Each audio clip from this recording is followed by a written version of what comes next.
یہ جب آپ نے کہا کہ جو فیوچرسٹک انٹرپریٹیشن ہے سائنٹیفک رائٹنگ آف ہسٹری کی، تو اس میں بھی وہ کچھ ایسا لگتا ہے کہ ٹریڈیشنل جو اسکول آف تھاٹ ہے رائٹنگ اس میں ان سے کچھ چیزیں لیتے ہیں، جیسے کہ آپ نے کہا کہ اس میں سائنٹیفک ڈیٹا ٹھیک ہے نا، سائنٹیفک میں بھی جو ہے وہ جو ایونٹس کو تو وہ جو ہے ٹریڈیشنل ویو سے ٹریڈیشنل ویو سے، اور اسی طرح فلسافیکل بھی نہیں، فلسافیکل میں ڈفرینٹ.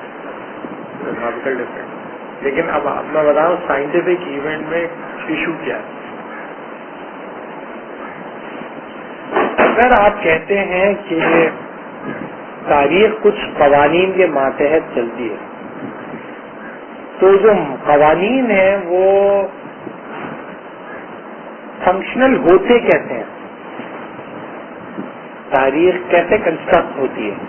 انسانوں کے ایونٹس کی بنیاد پہ کنسٹرکٹ ہوتی ہے. تو انسانی ایونٹس جو ہیں، جو ایونٹ ہو رہے ہیں وہ کسی قانون کے ماتحت ہوتے ہیں.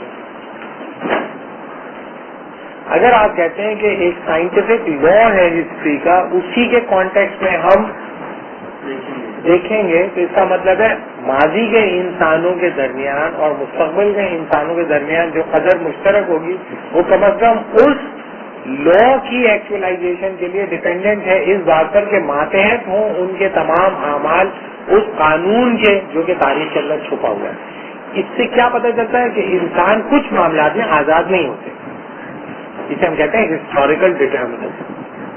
ہسٹوریکلی ڈٹرمنڈ ہوتے ہیں. ہسٹوریکل ڈٹرمنزم ہے کہ اگر تم نے یہ کہہ دیا کہ یہ جو لا ہے، مثلا مارکس کہتا ہے کہ لا ہے تاریخ کا، مینز آف پروڈکشن کی بنیاد پر ہی تاریخی عمل کو جانچا اور پرکھا جائے گا، تو اس کا مطلب ہے انسانی اظہار ماتحت ہے کس کے؟ مینز آف پروڈکشن کے. اس میں تو اس کے پاس آزادی نہیں ہے. تو آپ جب بھی ایکسپلینیشن دو گے مینز آف پروڈکشن کے کانٹیکسٹ میں جب دو گے تو پھر یہ ایک ڈٹرمنزم کو پرزیوم کرے گا کہ آپ کچھ بھی ہو جاؤ، آپ اس سے اوپر نہیں اٹھ سکتے. مٹیریل کنڈیشن کو سے اوپر اٹھنا آپ کے لیے ممکن نہیں ہے. تو اس کا مطلب ہے تمام انسانوں میں یہ سائنٹیفک لا اس وجہ سے اپلیکیبل ہے کہ کم از کم اس لا کے حوالے سے ان کا جو بہیویئر ہے ڈٹرمنسٹک ہے. سمجھ آ رہی ہے؟ تو جب آپ سائنٹیفک لاز کی بات کرتے ہیں تو ایک خاص قسم کا سائنٹیفک ڈٹرمنزم، ایک سائنٹیفک نیسیسٹی بھی آ جاتی ہے آپ کے انالیسس کے اندر. تاریخ سے زیادہ وہ انسانی فطرت کو نہیں کر رہا ہوتا کہ آگے یہ کرے گا، پہلے بھی کرتا ہے، ماضی میں بھی آگے بھی یہ کر رہا ہے، آگے بھی یہ کرے گا، تو دراصل وہ تصور انسان ہوگا یا اس کے بہیویئر کے بارے میں ہوگا. جی بالکل، اس کا جو بہیویئر ہے. لیکن بنیادی طور پر وہ یہ کہتا ہے کہ انفرادی اعمال اور اجتماعی اعمال کا اظہار جس تاریخی عمل میں ہوا، اس تاریخی عمل کا جو ڈیفائننگ کیریکٹر نکل کر آیا وہ مینز آف پروڈکشن کی بنیاد پر ہی پرکھا جائے گا. لیٹ سپوز نہیں، میں کوئی بھی ہو، میں یہ کہہ رہا ہوں کہ اس کی انفرادی اور اجتماعی زندگی اور اس کی جبلت اور خصلتوں کا اظہار جو ہوا وہ آپ جس کینوس کے اوپر رکھ کر لوگوں کے آگے پیش کر رہے ہیں، اگر وہ تاریخ ہے تو پھر آپ کو کچھ سائنٹیفک لا کی بنیاد پر آپ کو کلیم کرو گے. سب نہیں کرتے، ٹریڈیشنلسٹ نہیں کرتے، لیکن سائنٹیفک ویو آف ہسٹری رکھنے والے لوگ یہ کرتے ہیں کہ پوری انسانی تاریخ کے اوپر وہ میتھڈ اپلائی کرتے ہیں اور اس کے نتیجے میں جو چیز اس میں فٹ ان ہو جاتی ہے اسے آپ ایکسپٹ کر لیتے ہیں، اور جہاں پر وہ فٹ ان نہیں ہو رہی ہوتی یا اپلائی نہیں ہو پا رہی تھی وہاں کنڈیم کرتے ہیں ٹریڈیشنل کنسیپشن آف ہسٹری کو کہ انہوں نے صحیح ڈاکیومنٹیشن نہیں کی، بےایمانی کر دی، جعلی بازی کر دی، جھوٹ لکھ دیا، اور جہاں پر فٹ ہو رہا تھا وہاں فوراً قبول کر کے وہ بھائی یہ تم سے کس نے کہہ دیا کہ آپ دیکھیں جتنے مارکسسٹ رائٹر ہیں وہ کیا کرتے ہیں، وہ یہ کرتے ہیں کہ جو چیز ان کو واقعہ فٹ ہوتا ہوا دکھائی دیتا ہے اس کو تو فوراً ایکسپٹ کر لیتے ہیں، اور جو فٹ نہیں ہو رہا تھا کیونکہ وہ ڈیٹا کے اوپر تو اویلیبل ہے ٹریڈیشنلسٹوں کے اوپر، تو ٹریڈیشنل کنسیپشن آف ہسٹری سے جو ڈیٹا آ رہا ہوتا ہے جہاں پر ان کا لا فیل ہو رہا ہوتا ہے وہ کہتے ہیں کہ ڈیٹا ٹھیک نہیں ہے، ڈیٹا ہی ٹھیک نہیں. جیسے پاکستان میں این جی اوز کیا کرتی ہیں، پاکستان میں NGO آ کے بولتے ہیں آپ کے یہاں جو ہے وہ پیدائش کے دوران 63% مائیں مر جاتی ہیں.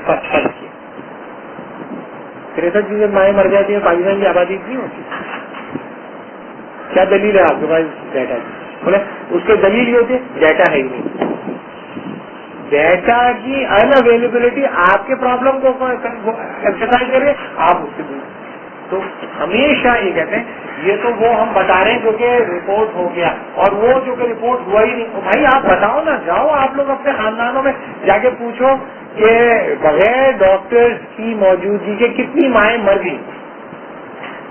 گاؤں میں کتنی عورتیں مر جاتی ہیں ہر سال ڈاکٹر گائناکالوجسٹ کی ان اویلیبلٹی کی وجہ سے.